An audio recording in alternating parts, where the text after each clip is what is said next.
Welcome into the Blanket Coverage podcast. You may know us from TCU 360, or you may not because it was TCU 360. But now we are on Going the Distance. We are super excited to partner up with them. I am Noah Parker, joined as always by my co-host, Jack Wallace. And Jack, tell the listeners a little bit about what they can expect from the Blanket Coverage podcast. Well, blanket coverage, as if any of you coming from returning podcasters, we were on TC360, as you said. No, we also have a SoundCloud and Spotify. They're going to be looped in to GTD Sports, as well as their Twitch, YouTube. You can expect us live on video with all this there. We're going to have episodes twice a week. We're still trying to see when we want to do that because obviously our schedules are going to be a little different. I'm up here in Syracuse, New York, so go Orange now. And Noah, you are back there in Nashville, Tennessee. So we're quite the distance physically, but fortunately, thanks to Zoom, we're able to do all of this very easily now. So the distance will not be any kind of problem for us. But usually on this podcast, we're going to be focusing a lot on football and on basketball, both at the collegiate and the pro level, pretty deep diving into those, at least 4 sections. We also do a good chunk of soccer and baseball and a little bit of everything in between. We were able to do a little bit of our Olympic coverage right at the end of our last podcast we did, which is our transitionatory one, which you can find on our SoundCloud and Spotify. But either way, we're looking forward to be getting into a lot of great content soon. Next up for us is, as you all tend to have watched before, we've seen the numbers for it, which we thank you for, but they've been pretty good numbers for the football previews. We know basketball previews do great too, which those we'll get to in probably October time. NBA, I'm not sure what the schedule is like adjusted again. We know college basketball will definitely be in October for that podcast. NBA, I assume around then. But football ones will be coming up pretty soon. We're in the middle of NFL preseason. Training camp's about done, so preseason games starting up. Lots of fun news there. And then college football. Obviously, those games starting up in a little bit. I think we're 13 days away from first kickoff of college football, August 28th. So very excited for that coming up. And one thing you will find is that we are not objective spectators whatsoever. This is very much a subjective podcast. And we bring stats in though. We get stats in. We get things in. We vow not to keep our fandom out of this whatsoever. Our fandom is very, very much involved in this podcast. I am a Titans fan and go Frogs for college, as well as keeping up with the Memphis Grizzlies and some other teams there. Jack, of course, is our resident Falcons fan, Hawks fan, Braves fan. Any sport where a team chokes in the most important moment of the season, Jack is a fan. Hey now. We can put that on the Falcons plenty of times. We can put that on the Braves sometimes, but at least the Hawks did wildly overperform this year. And I will still stand by that. And I'm very proud of that. But at least on a college level, I'm of course with TCU as you as well. And as I mentioned with Syracuse now being up here in New York. So when Syracuse has its basketball season and even football season, which football we may skip, but basketball at least will certainly be a lot of fun. I'm going to get a lot of coverage in from the Carrier Dome. I'm going to be a writer for Sports Illustrated this year on basketball end, and I'll be a photographer for both football and on the women and men's lacrosse teams up here because lacrosse is a huge deal up here in the Northeast, which I'm just now learning is a huge deal up here in the Northeast. So I'll be trying to get a little bit of that coverage on a little more of a niche end, but I'll be trying to get a little bit of that in onto here in case anyone cares a lot about that. But at least I will have a lot of knowledge on ACC basketball, which I'm certain a lot of viewers will want to look into. So I'm excited about that.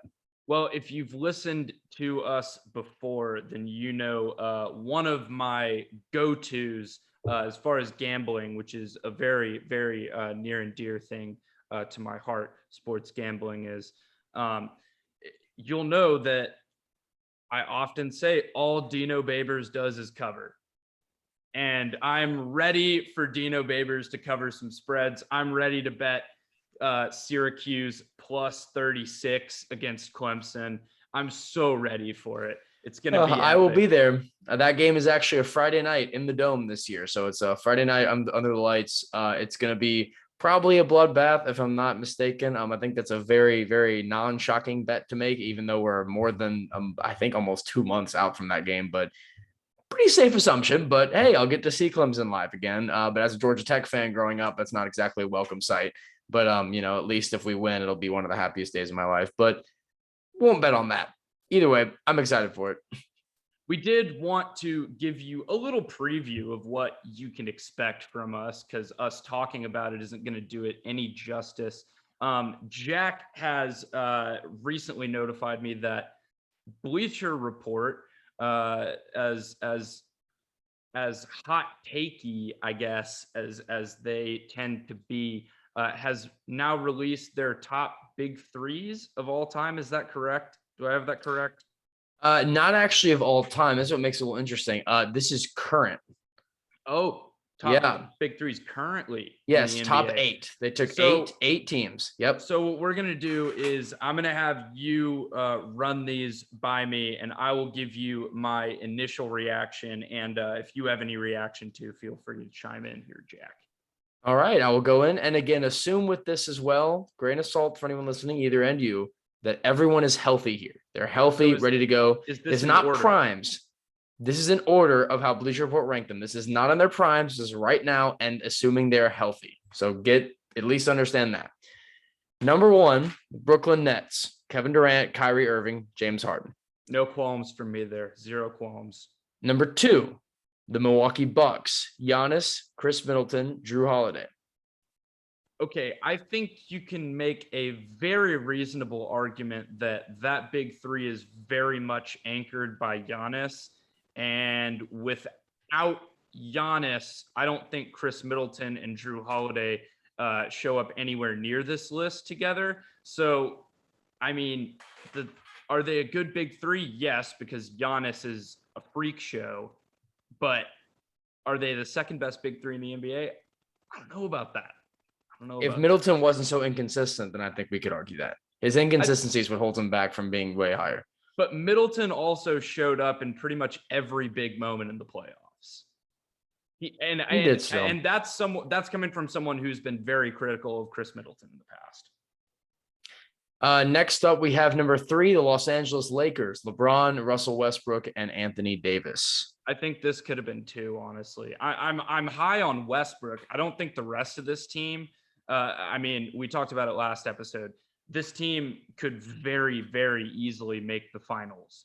And I mean that in terms of literally, it could be easy for them to make the finals. I don't know about easy. I still am interested to see how it pans out with this one. But yeah, I am interested to see how AD is going to play at the center position. If AD plays the center position, I'm interested to see how long they stay giving Melo minutes. There's a lot of interesting things with this team, but I think the big three question, I mean, that's not really a question to me. We've seen Russell Westbrook, LeBron James, and Anthony Davis ball out for the last 3 years. So now here's where it starts to get interesting. These next ones. This is I think those 3 are some of the biggest ones, but here's where it gets interesting. Number four, the Philadelphia 76ers. Oh, give me a break. Let me finish. Joel Embiid, Ben Simmons, Tobias Harris. Give me a break. Ben Simmons. Number 3. Now, again, I think Simmons is getting too much hate, though. I do think it's overwhelmingly hate. This is coming from a Hawks fan, too. Coming from a Hawks fan, I think he's getting way too much hate. He had a horrendous series against us. Objectively horrendous. But overall, people are acting like he's a bum. He's not that bad. If you look at his stat line, Draymond Green. He's not that bad. And people are really hating on him, and he's really not that bad. And yes, should this be number 4? Absolutely not. It's absurd this is number 4. But is he some scrub? No, he's not some scrub. He's worth a lot to a lot of teams, and I think that's very fair to say. Yeah. He's still an all-star. He's still an all-star. He's still all defensive NBA. He's still all defensive NBA without a jump shot. At least Draymond Green has a little bit of a jump shot. Well, speaking of Draymond Green, up to number 5, the Golden State Warriors with Steph, Clay, and Draymond Green. Yeah, I think this should have honestly been higher. I think you could have easily made a case that this is number 3. If I was ranking this top 5 so far, I would have Nets, Lakers, and then the Warriors, because this big 3 has won 3 championships. to be fair, they won 3 championships further in the past. And if this is a 2015, 2016, 2017 list, you could easily argue them as number one. But and I'm not trying to say that they shouldn't be very high on this list, but all I'm saying is that there should be a little bit of grain of salt in that. In number 6, Miami Heat, Jimmy Butler, Bam Adebayo, and Kyle Lowry. I can't debate that. I mean, I mean, we yes. haven't seen it. We haven't seen it on the court yet. That's true. And that is a little bit of it you could say the same about Russell Westbrook. We haven't seen him on the court with this team too. But we know what you're getting with Russell Westbrook. We don't necessarily know what we're getting with Kyle Lowry. He's been on the Raptors for so long. I think that's fair. And up next, we have at number 7, our second to last team here, the Utah Jazz with Donovan Mitchell, Rudy Gobert, and Mike Conley. Okay. I think you could have made a case for like Joe Ingles to be on this list, but I mean, that's fair. Mike Conley's a fair addition to this for sure. And lastly, we have the Suns, CP3, Book, and Ayton. Okay, now we're getting ridiculous. Ranking the Utah Jazz with Mike Conley above CP3, Book, and Ayton. I don't see it. Whoever wrote this list didn't watch the playoffs last. And you know who else that didn't they don't this? watch basketball. Here's something else that we're brutally missing that I don't think you haven't mentioned this yet, but what team is missing on here that probably should be somewhere on here? If you're going to put like the Sixers and the Jazz up here, who do you think is the biggest team that was missing here? Because I have my team that I am pretty surprised is not on this list. Why am I just blanking on? It's not the Hawks. Don't worry. I'm not trying to throw the Hawks in. That was where my mind was going. Maybe in like 3 or 4 years, I put the Hawks in here. Maybe. I mean, I probably would. But not now. Not yet. There's another team. Who got the one seed? Arguably two. It was Philly. East or West? This is going to help. West. Two Western teams I think you could maybe make an argument for. I'm running down the list mentally in my head of the seeding. So we had Utah, we had Phoenix, and the 3 seed was, I'm blanking on this. I'll tell you who it is. Okay. I'll tell you. Yeah. The Denver Nuggets. Oh yeah. I mean, Jamal Murray, Nikola Jokic, MPJ. That's better than that Sixers big 3. I don't know if I would say it's. Jokic had a better season than Embiid. One MVP over him. He had a better season. If you say take out Murray not injured, you think Murray's not better than Simmons or no? I do. I'm not convinced that Michael Porter Jr. is as reliable as Tobias Harris right now. But that's still 2 out of 3. That is 2 out of 3. That's at least my take. Right. I think if you're gonna put the Sixers, at 4, and you're only gonna list 8 teams in the league, you're gonna put Sixers at 4. I think that's absurd that you don't put the Nuggets on that list. That's bad. They made because you can't say the injured player thing because they had Steph and Clay, and a lot of players on this list that barely even play. You put AD on there who was injured a bunch, Braun who was not as obviously as a lot of other guys, but that to me is a little strange. I don't know. I don't get that. That's fair. Yeah. That was definitely an honorable mention that should have been on the list. But for right now, thank you for tuning into this short little preview episode. We're going to be back with a full episode later this week. We're going to be talking about NFL bucket getters. We were just talking about basketball. A lot of dudes on that list that can get you a bucket when you need a bucket. And we're going to talk about that in the context of the NFL. We're going to have a draft. We may be bringing in a guest for the draft just to have some more choices, some more discussion in there. But once again. And I wanted to mention too, one other thing. We didn't really do this before last year, but I really want to get a big focus on fantasy this year because I know I'm in a bunch of leagues already. And I want to get a lot of talking on fantasy of who to draft, who not to draft. We did a little bit of that talk last time. We mentioned some sleepers. We did. But I want to keep doing that when we go week by week. I think that'd be a lot of fun for a lot of viewers. I know a lot of y'all would like that because we know a ton of y'all are in fantasy, which you should be. If you aren't already, you should be. But it's a lot of fun. And I think that'd be great to get some segments in.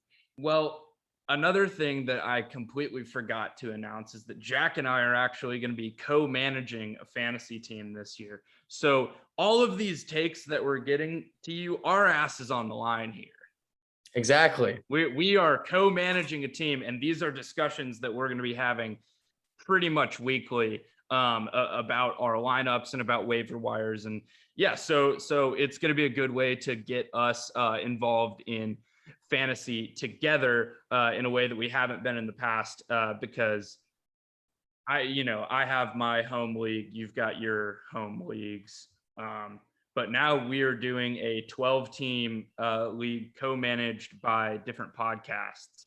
And that includes Really the Go in the excited. Distance guys. So I'm pretty pumped for that. But for now, thank you for listening. We hope that you listen in the future. Be on the lookout for our first streamed episode this week. This will actually be the first video episode that we've done. So pretty excited for that. Please leave some comments on how bad we look during certain portions of this show. But thanks so much once again. I am Noah Parker. And I'm Jack Wallace. Peace out, y'all. y'all.